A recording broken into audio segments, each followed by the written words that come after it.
আজকে বানাবো ডিমের কষা কষা ঝোল। ডিমের এরকম কষা কষা ঝোল রুটি, পরোটা, পোলাও সবার সঙ্গে কিন্তু খেতে খুবই ভালো লাগে। তো প্রথমে আমি ডিমটা সেদ্ধ করে ছাড়িয়ে নিয়ে নুন হলুদ মাখিয়ে নেব। নুন হলুদ মাখানো হয়ে গেছে, এবার আমি ডিমগুলো ভেজে তুলে নেব।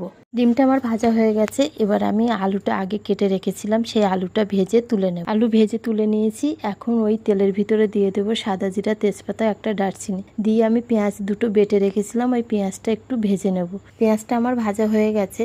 আদা আর রসুন বাটাটা দিয়ে দেবো, আর কাঁচা লঙ্কা আর টমেটোটা বেটে নিয়েছি সেটাও দিয়ে দেবো।